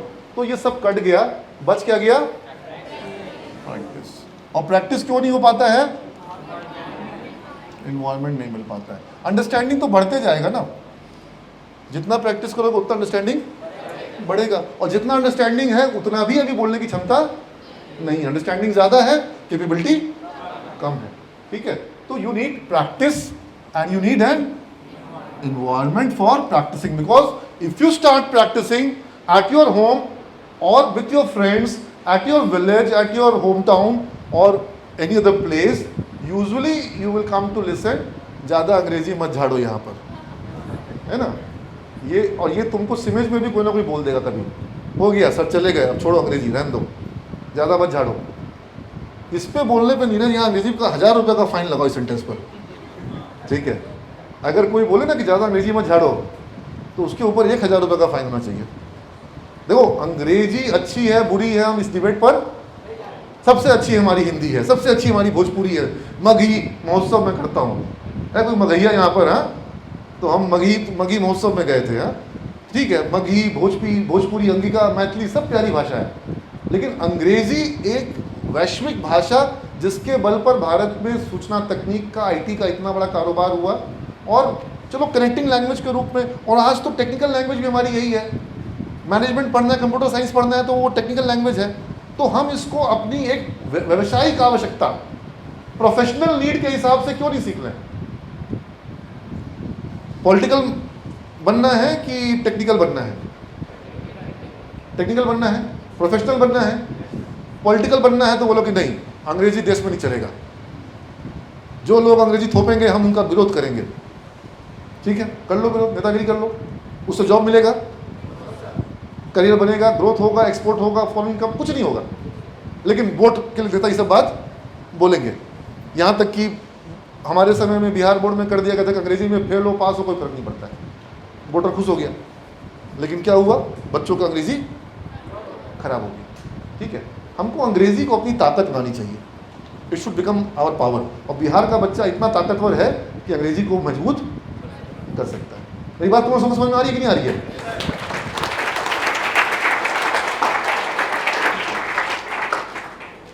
इसको वापस दे देना स्क्रीन पर, ठीक है। तो अब बस आखिरी बात बच रहा है, आखिरी बात अब ये बच रहा है कि प्रैक्टिस जो करना है उसका तरीका क्या होगा, वो कैसे करेंगे? क्या जैसे आज तक करते आए वैसे ही करेंगे, या प्रैक्टिस का तरीका हमारा अलग होगा? तो 2 स्टेप फॉर्मूला, 2 स्टेप में आपको प्रैक्टिस का फॉर्मूला दे रहा हूं। यही 2 स्टेप 2 महीना तुम लोग प्रैक्टिस कर लो, तुम्हारा ब्रिज कोर्स सुपर सक्सेसफुल होगा, सुपर सक्सेसफुल होगा। और अगर ये 2 स्टेप फॉलो नहीं करोगे, ठीक है, ये 2 स्टेप फॉलो नहीं करोगे तो फिर 3 साल में भी अचीव नहीं कर पाओगे जो तुमको 2 महीना में अचीव करना है। 3 साल में भी अचीव नहीं हो पाएगा अगर ये फॉलो नहीं करोगे। आई एम टेलिंग यू, और होना है तो 2 महीने में ही होना है, यही बता रहा हूं एकदम। होना है तो 2 महीने में ही होना है। जो सोचते हैं ना कि बहुत समय है, निश्चित उसका नहीं होगा। वही खरगोश है जो सो रहा है कभी बहुत टाइम है। अगर होना है तो 2 महीने में होना है, ये जान लो इस बात को, ठीक है। साइकिल चलाना सीखने के लिए क्या चाहिए था? साइकिल के साथ 5 दिन भाग जाओ। सुबह साइकिल लिया, दोपहर तक गायब है। 2 दिन 3 दिन में एकदम सारा अनकंफर्टेबल दूर हो जाता था। क्या सुनो, गड्ढा वड्ढा बचाना, वो करना, ब्रेक व्रेक पैडल सब सीख गए। समझ गए कैसे सीख गए? हाँ, सुबह खाना खाए भाग गए, दोपहर का लंच तक भूखे नहीं लग रहा है, साइकिल चला रहे हैं, साइकिल छोड़े नहीं रहे, जिससे मांग के लाए वो खोज रहा है ना? याद है जी? हाँ, जिसका साइकिल मांग के लाए वो खोज रहा है, लोग भागे हुए लिए कहीं। हाँ, अगर 5-5 मिनट के लिए रोज चलाना सीखते हैं, कोशिश करते तो क्या होता है? ना बिल्कुल नहीं सीख पाते, बिल्कुल नहीं सीख पाते। 5 मिनट में तुम्हारा वो जो बैठ के एक तो होता ना कि बैलेंस का कंफर्ट आना, उसी वही नहीं हो पाता। तो अंग्रेजी में तुम्हारे संग यही होता है कि तुम उसको रोज 5-5 मिनट के लिए सीखना चाहते हो, और उससे कभी कोई फायदा नहीं। तुमको उसको वैसे ही, जैसे कहते हैं ना कि eat drink and sleep in English. I walk English, I talk English, I laugh in English, I sleep in English. You getting my point? एकदम वही करना होगा। You don't need to just speak and listen English, you need to dream in English. And when you start seeing dream in English, मेरे को WhatsApp करना कि sir अंग्रेजी में ड्रीम आने लग गया है, हाँ, इसका मतलब है कि असर हो रहा है, वो होगा। ठीक है, read a lot and right a lot. बोलो सर इसमें नया बात क्या है? रीडिंग तो हम पहले भी किए और राइटिंग तो हम पहले भी किए, लेकिन तुम लोग पहले यही किए, तुम लोग सिर्फ रीडिंग किए और राइटिंग किए, सुनो। सबसे पहले तुम लोग क्या शुरू किए? रीडिंग और राइटिंग।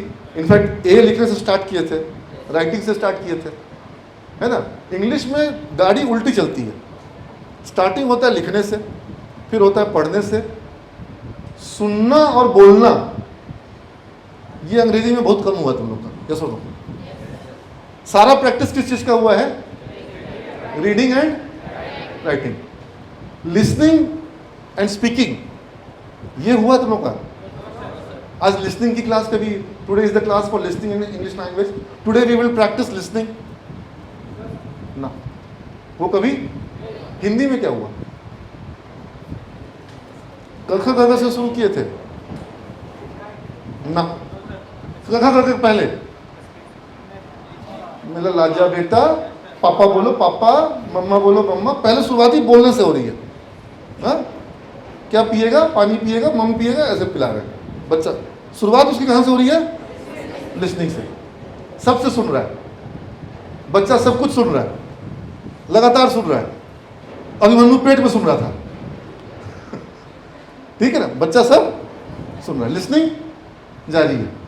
छोटे बच्चे कितना कुछ बोल जाते हैं, तब लगता है कहाँ से सीखे? अरे सुन सुन के सीख रहे हैं। टीवी में देख रही है सीरियल कोमलिका वाला, हाँ, उसी की जा रही है बच्ची। हाँ, तो बच्चा तो छोटा बच्चा भी सब क्या कर रहा है? सुन। तो स्कूल नहीं गया, स्कूल जाने के पहले हिंदी सीख गया ना। कैसे सीखा?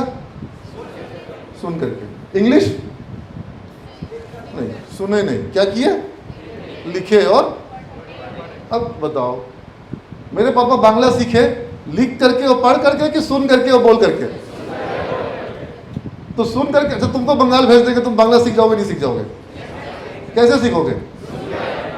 सुन करके और 12 साल में तुम लोग कभी भी सुन करके बोल करके सीखने का प्रयास किए हो?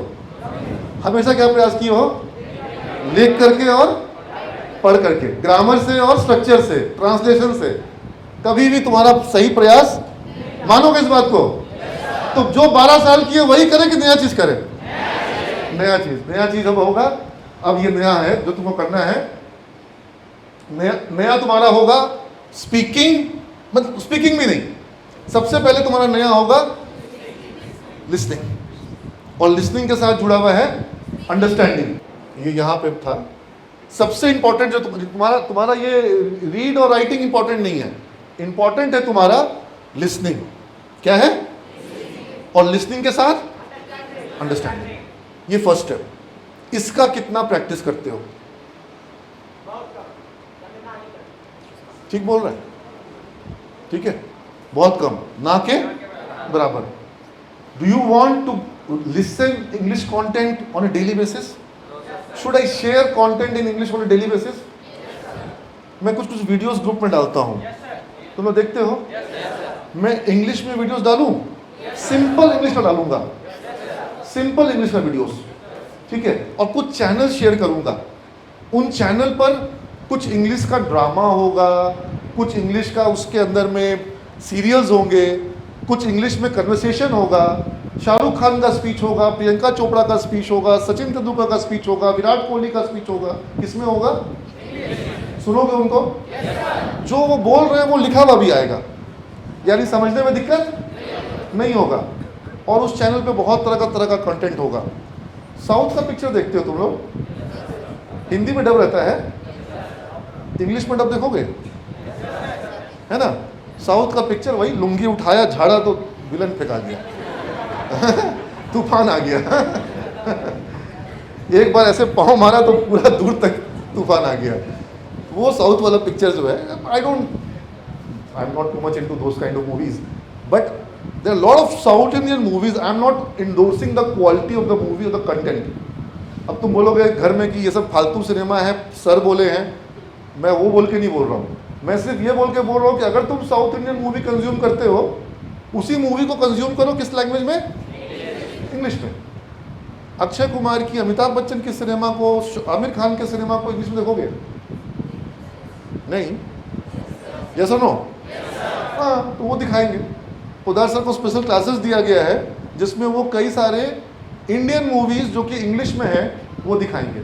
और जो इंडियन एक्टर्स ने इंग्लिश में ही मूवी को एक्ट किया है, इंग्लिश में ही पिक्चर शूट की गई है, इंग्लिश में ही वो डब नहीं किया गया है, बना ही इंग्लिश में है, वो मूवीज़ भी देखो। और फिर जब इंडियन एक्टर्स को देख रहे हो तो फिर थोड़ा बहुत इंटरनेशनल मूवीज़ भी देखो, फिर हॉलीवुड को भी देखो, है ना। हम तुमको बता रहे हैं, एक समय ऐसा आया था मेरे लाइफ में, हम दिन में 3-3 इंग्लिश पिक्चर देख जाते थे। हाँ, कोई कॉलेज का डायरेक्टर ये सब बात स्टेज पर नहीं बोलेगा, लेकिन 3 मूवी इंग्लिश का देखने के बाद जब हम कहीं जा रहे हैं, अगर हम साइकिल पर हैं, मेरे दिमाग में क्या चल रहा है? इंग्लिश में। I was speaking English. I don't even see that I am coming.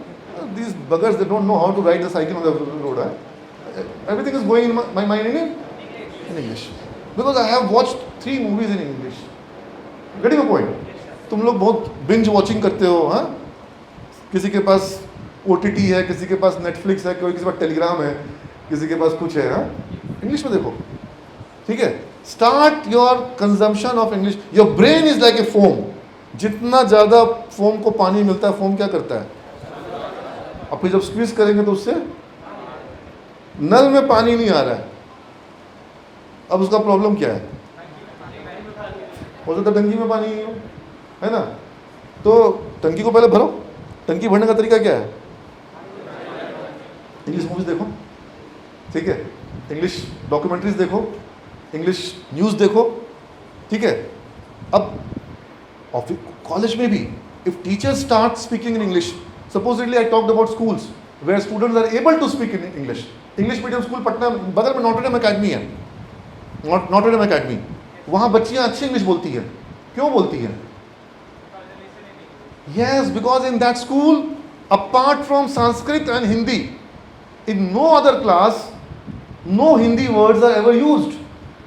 In geography, civics, chemistry, biology, history, English, maths, all subjects, teachers use only English language. So they are getting a lot of listening of English. Because उनको listening मिल रहा है, बच्चों का English क्या हो जा रहा है? Improve हो जा रहा है. Do you want teachers over here to speak in English? Yes, sir. सबसे पहले आप लोग कंप्लेन करते हैं, थोड़ा आपको अनकंफर्टेबल लगता है कि सर वो अंग्रेजी में पढ़ाते हैं, दिक्कत होता है। थोड़ा दिक्कत लेना पड़ेगा। जब तक वो थोड़ा दिक्कत नहीं लोगे, आपका अंग्रेजी इंप्रूव। इन्वायरमेंट हमने छोड़ा था ना, हमने इन्वायरमेंट को छोड़ दिया था ना। इन्वायरमेंट का मतलब क्या है? एयर कंडीशन और पंखा।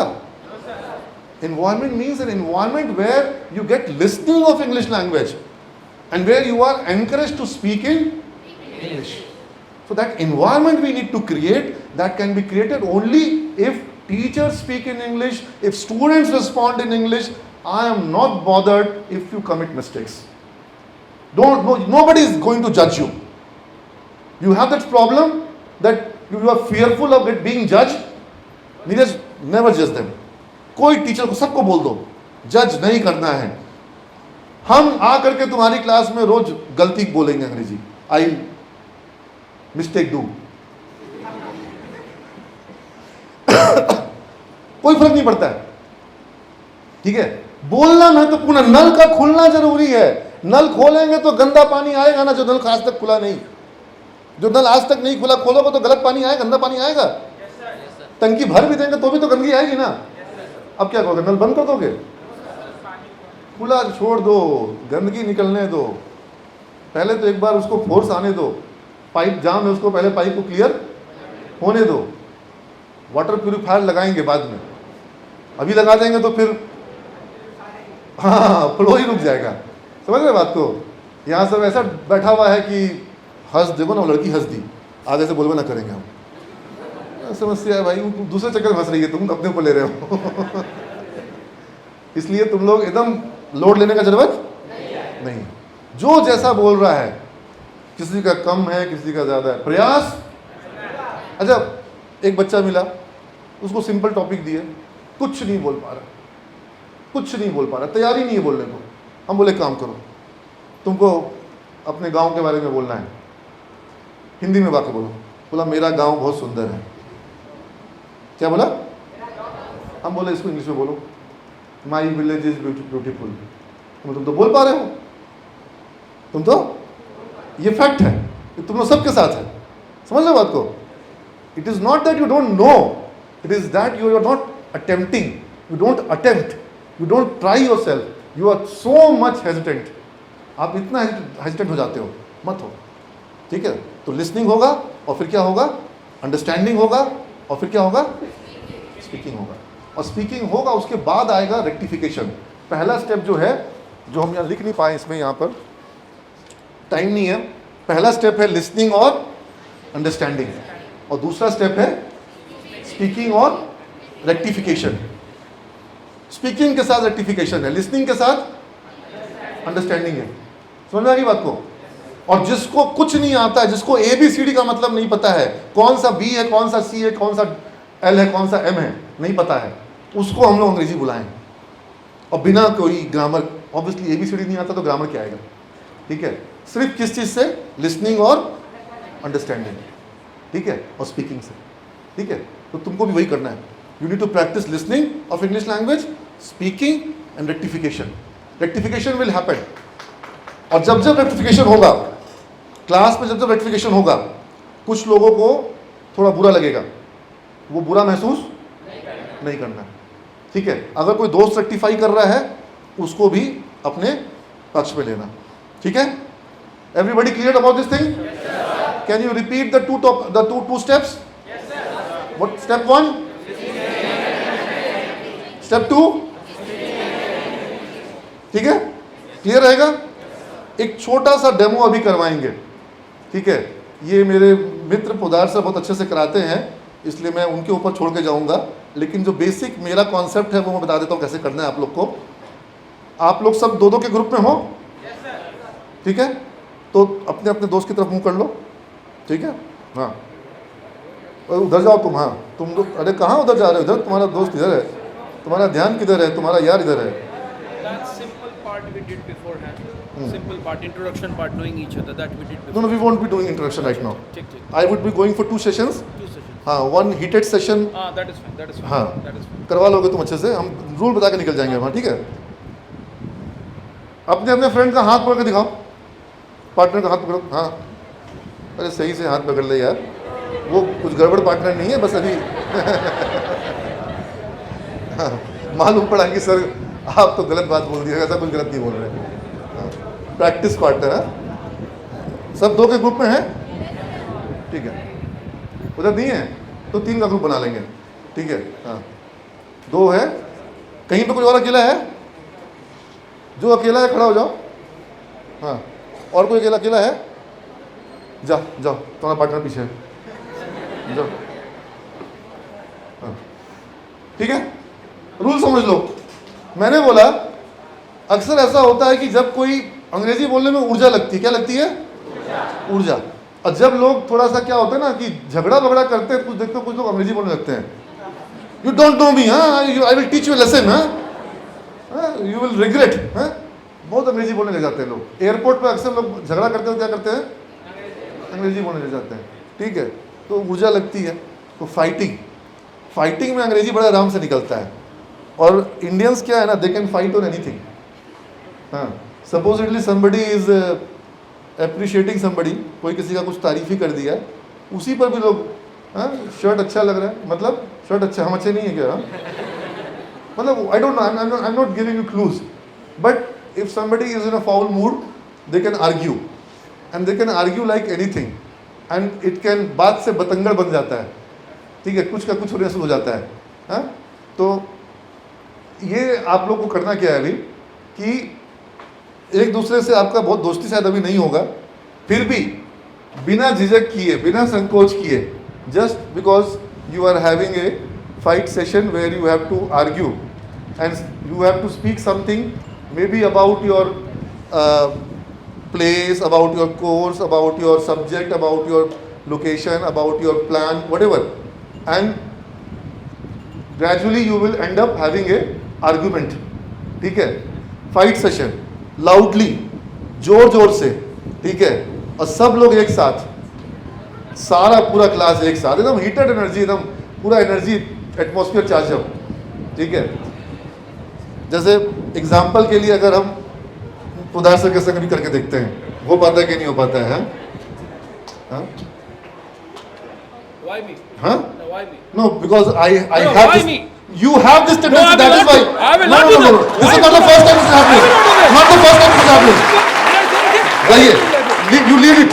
You are like in fighting mood all the time. Anybody can fight with you any time. He's like this only. समझ में आया ना? झगड़ा करना कितना आसान है? सही में दुनिया में मोहब्बत करना बहुत मुश्किल है. लोग झगड़ने को बेचैन बैठे रहते हैं.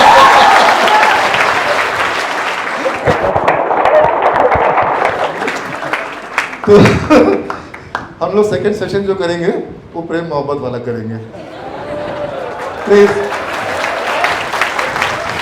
Praise session.